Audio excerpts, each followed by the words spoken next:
The most memorable moment of Zinedine Zidane's career was the last thing he ever did on a football pitch. In the 2006 World Cup final, Zidane headbutted Italy defender Marco Materazzi. A magnificent career ended with a red card on the biggest of all stages. But for many years before that incident, the attacking midfielder was one of the best footballers in the world. To train with Zidane was a dream, David Beckham once said. For me, he's the greatest player of all time. So how good was Zinedine Zidane actually?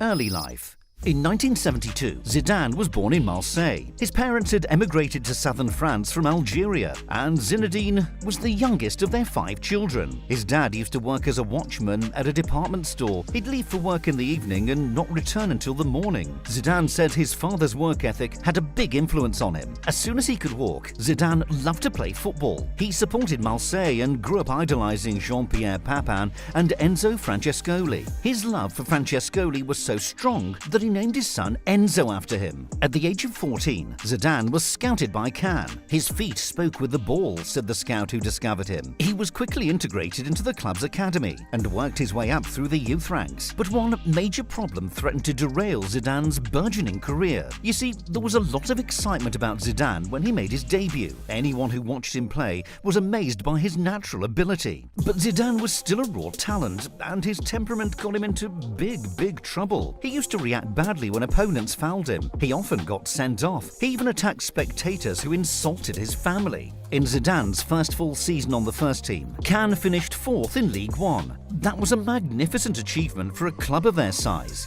Everyone was talking about the young attacking midfielder who seemed to have the ball on a string. Zidane continued to earn rave reviews over the next few years. At one point in the 1990s, he came close to joining a Premier League club, and no, it's not the one you'd expect. Before that, in 1992, he moved to Bordeaux. It was a step up for Zizou, but he quickly showed he could handle it. Zidane spent 4 seasons with the club. In 95 to 96, he helped Bordeaux reach the UEFA Cup final, which they narrowly lost to Bayern Munich. At the start of that season, there was strong interest from an English side. Blackburn manager Kenny Dalglish was a big fan of Zidane's. He told his chairman Jack Walker that he wanted to sign him. Walker's reply was legendary. "Why do you want to sign Zidane when we have Tim Sherwood?"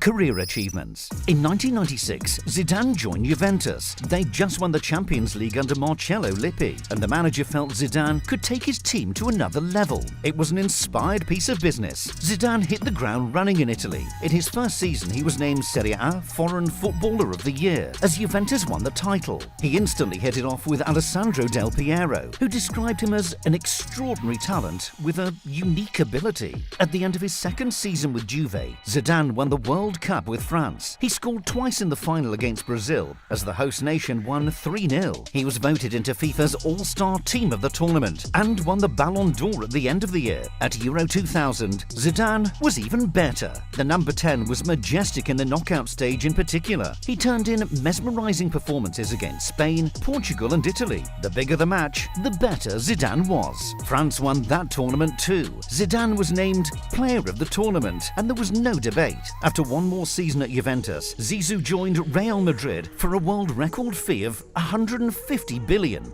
That's Italian lira, not euros, before you fall off your chair. In his debut season of 2001-2, Zidane starred as Madrid reached the Champions League final. Against Bayer Leverkusen, he scored a stunning left-foot volley to give Madrid the trophy. That triumph was supposed to be the start of something special for Madrid, but there was one big issue that no one had considered. By the time Zizou arrived in Spain, Florentino Perez's Galactico project was in full swing. Madrid's squad would soon contain Zidane, Luis Figo, Roberto Carlos, Raul, Ronaldo and David Beckham. It was an incredible collection of superstars. Football isn't played on paper though. PSG fans know that having world-class players doesn't guarantee success. The Galactico side was top-heavy and overloaded with attacking stars. There was a lack of balance in the team. There can be no doubting Zidane's accomplishments on an individual level. He was voted FIFA World Player of the Year 3 times during his career, but Madrid only won 1 La Liga title in Zidane's 5 years at the Bernabeu. Between 2004 and 2006, they didn't even reach the Champions League semis.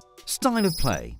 Now, you might be surprised to learn that Zidane isn't universally popular. His detractors have one big criticism of him, and we'll come to that shortly. Despite being over 6 feet tall, the attacking midfielder used to glide across the pitch. He was a superb dribbler and possessed fantastic vision and passing ability. Zidane was the creative hub of all of his teams, the man who pulled the strings and made things tick. His critics say that Zidane could have been more efficient. By the standards of Lionel Messi and Cristiano Ronaldo, he didn't score many goals. In fact, Zidane never got more than 10 in a league season for Juventus or Real. But his biggest contribution to the game was elevating football into art. Just listen to what Alfredo Di Stefano, a Real Madrid legend and one of the best players of all time, had to say about him. He dominates the ball. He's a walking spectacle and he plays as if he had silk gloves on each foot. He makes it worthwhile going to the stadium. He's one of the best I've ever seen. An overlooked aspect of Zidane's game was his mental strength and character. The Frenchman was a master at rising to the occasion, and he always brought his A-game to the biggest matches. His critics might focus on his inconsistency throughout some seasons, but Zidane performed when it really mattered, whether it was scoring in big finals for club and country, dominating the knockout stages of Euro 2000 and the 2006 World Cup, or leading Bordeaux, Juventus and Madrid to European finals. You could always rely on Zidane to deliver when the heat was on. When Zidane stepped onto the pitch, the 10 other guys just suddenly got better, said Zlatan Ibrahimovic. The fact that Zlatan was praising someone other than himself just shows how special Zizou was.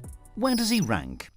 So, where does Zidane rank in the pantheon of all-time great attacking midfielders? The simple answer to that is right near the very top. Zidane is a player who has to be seen to be fully appreciated. He averaged just 10 goals a season in all competitions during his time at Real Madrid and 0.18 per game throughout his club career. Compare that to the 18 per season Kaká managed during his peak years at Milan, or Zico's record of 0.68 goals per club game between debut and retirement. Michel Platini, the man Zidane is most often compared to, was also much more effective at putting the ball in the back of the net. The data for assists throughout football history is unreliable, but in that area Zidane was definitely more productive. At Madrid he set up 51 goals in 155 games. In his 80 appearances in the Champions League, he provided 32 assists. Those are terrific numbers and show that Zidane was a world-class playmaker. Yet even those figures don't do justice to Zidane's quality. The way he carried the ball past opponents as if they weren't there was truly special. He had a rare ability to control games even when he wasn't scoring or assisting. Just look at Euro 2000. If you sit down and watch Zidane's performances, you'll see how great he was. But the underlying stats aren't so impressive. 2 goals and 1 assist. Or look at his legendary display against Brazil at the 2006 World Cup. Thierry Henry scored the only goal, but the 34-year-old Zidane completely dominated a match against the likes of Ronaldo, Ronaldinho and Kaká. He's not quite up there with the likes of Lionel Messi, Cristiano Ronaldo, Pelé and Diego Maradona in the GOAT debate, but Zidane belongs in the rung below those superhuman stars. Along with Platini, he's the best French footballer in history.